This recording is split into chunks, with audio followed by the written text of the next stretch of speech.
Well, hello, hello, hello, everybody. It's wonderful to see all the faces again and all our friends, well, some of our friends from overseas. Thank you for coming on.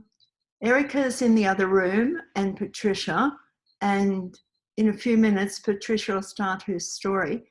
Then there'll be a time where we're able to share what we felt or what we got out of the story for us. And then I'll have a few minutes afterwards to just to correct a few little quirks and perks to make it a bit smoother. Each time maybe we'll get a little bit more professional, but it's wonderful that you could all join us, and it's so lovely to see you all and to hear you chatter. And it's a shame we can't make it overseas this year, but who knows what next year will bring. Thank you once again, and enjoy a wonderful story time together. Thank you. Oh, I forgot something. When you have something to say, so we're not all talking together and it gets too confusing, would you like to just put your hand up, and Erica will say, Stefan, Mira, so that she can guide us through, because we don't always see everybody that's here with us. We've got a couple of screens, or some of you can only see one at a time. So Erica will suggest that you can come on, and you can see on the bottom left-hand corner, there's a little of your picture. There's a little microphone. So when you go to talk, if you just tap that little picture, your voice will be activated. Okay, enjoy.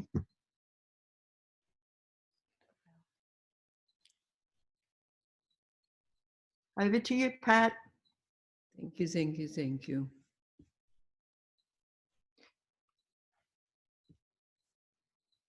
The story.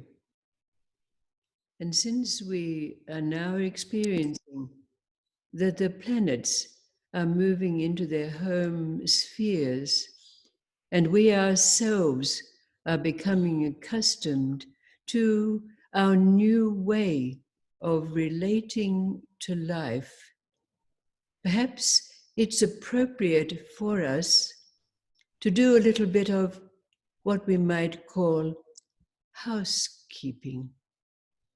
So this story is a housekeeping story.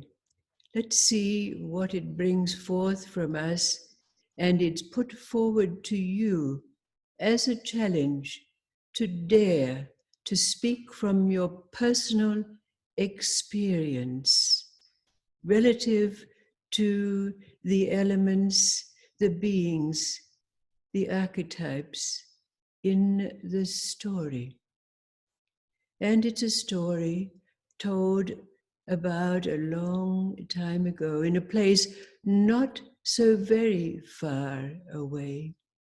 And it's about a rich merchant who for many, many years wore a pair of shoes.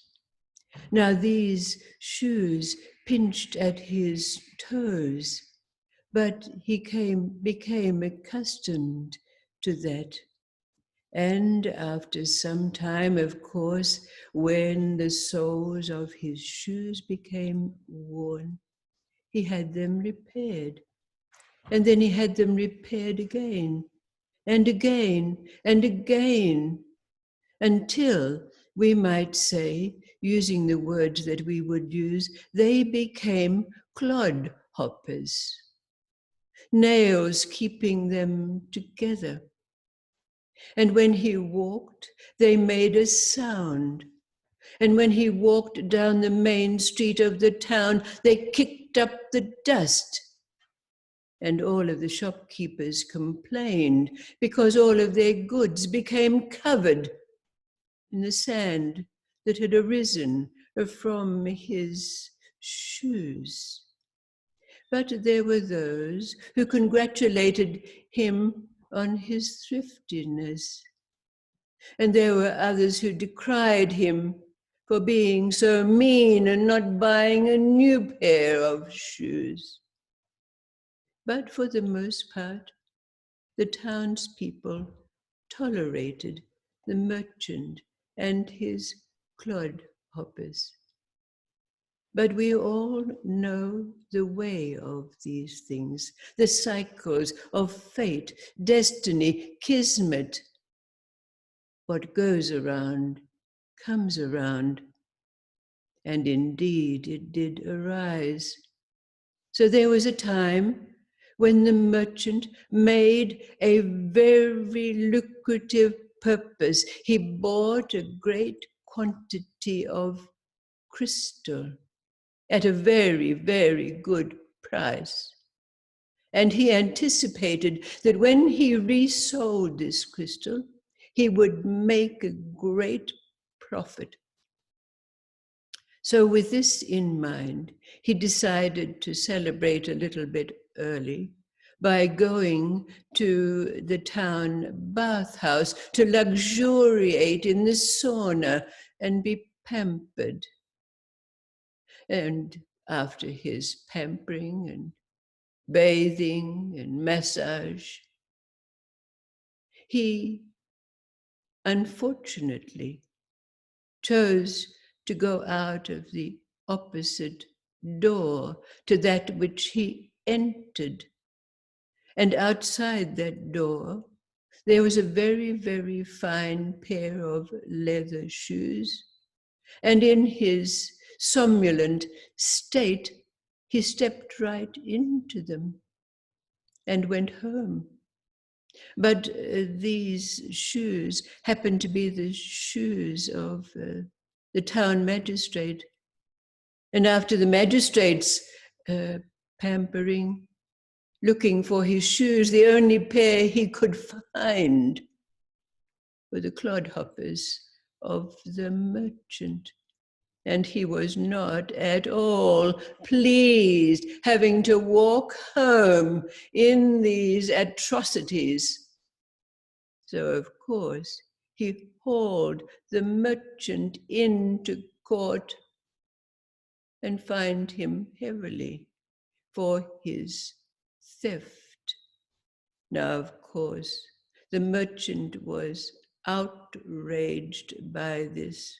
So he went home, and as it happened, his house was situated by a river. So he opened the window and tossed his old shoes into the river below. And of course, they were carried by the current downstream, and they got caught in the net of a fisherman. And of course, the nails just decimated the poor fisherman's net, and he was totally angry and affronted, of course. So in anger, the fisherman came to the merchant's house because everybody knew who belonged to these shoes. And he stood outside the merchant's house and he tossed the shoes through the window.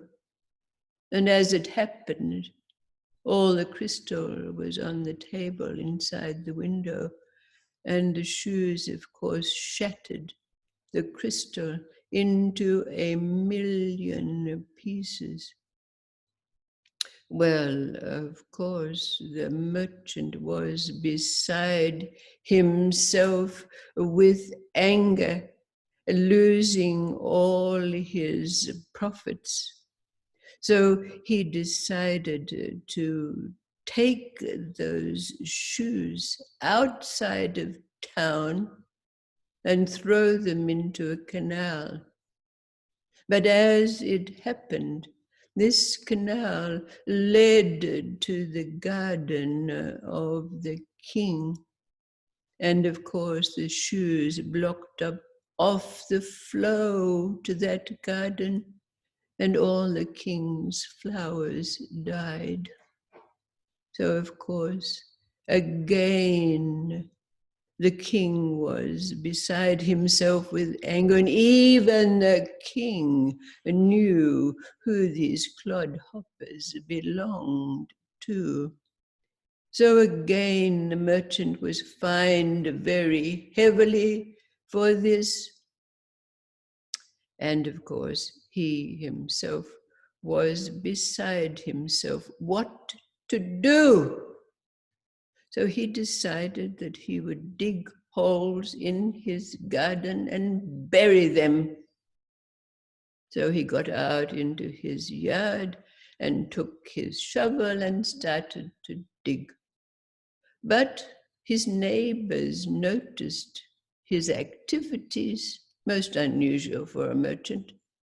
And of course, they immediately surmised that he was digging up treasure. So they went and told the governor. Well, the governor thought, well, yes, this merchant must be digging for gold, a stash.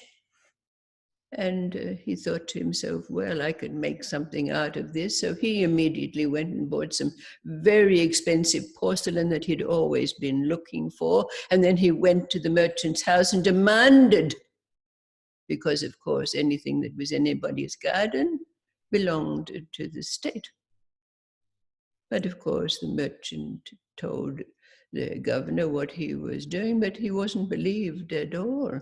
So the governor called in all his workers and they dug up the whole garden. And when they didn't find any gold, of course, the governor fined the merchant again a very large sum to cover the cost of his porcelain and for the cost of the workers and all of that. So, of course, the poor merchant didn't know what he was going to do. What more could he do? So he took these recalcitrant shoes and he sawed them in half. And he took one piece to the 4 rubbish dumps that were on each side of the town and left them there.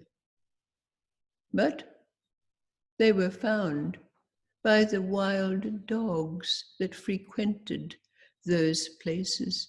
And of course, the dogs also knew who the shoes belonged to. So each took their piece back to the merchant's house and made loud sounds demanding to be rewarded for bringing them back. And they made so much noise, they disturbed all the neighbors. And poor merchant, again, didn't know what he was going to do. But finally, he took the shoes to court and he asked the magistrate, please, will you set up a document that releases me from any responsibility for what these shoes do? Well, the judge pondered on this for some while. And then he said to the merchant, no, he said, there is no law which says that shoes are people. So such a document cannot be made. So the merchant was left with no recourse as to what to do.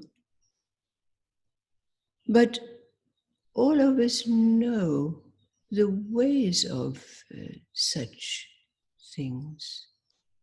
And we can glean that the energy attached to those shoes finally wore itself out And then the merchant went and bought a new pair of shoes because he had been going barefoot. And when he bought the new pair of shoes, the saga related to the old pair was finished, was done.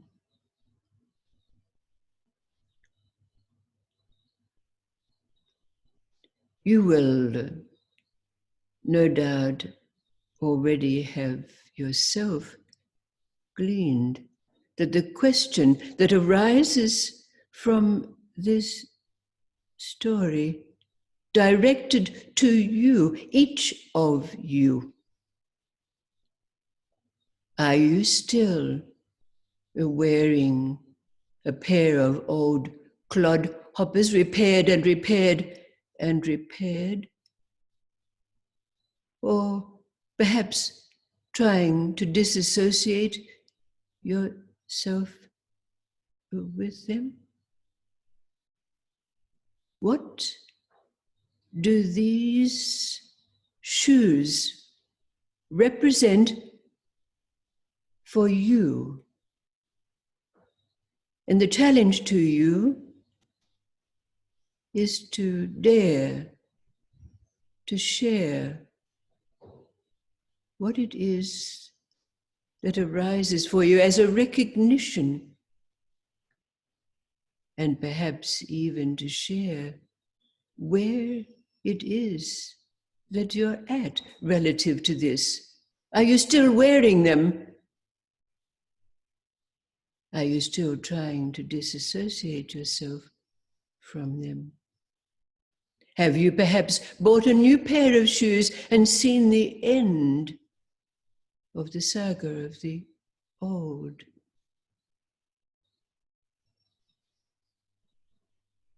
We have this opportunity. Not only does it bring us the chance to fess up, but it also gives us a chance to begin to express what it is that stories and life is stories, giving us the ability to interpret the stories of life, recognizing their symbolism, their archetypes, the representation of their characters as part of our self. Share, dare to share. What is this story brought forth from you?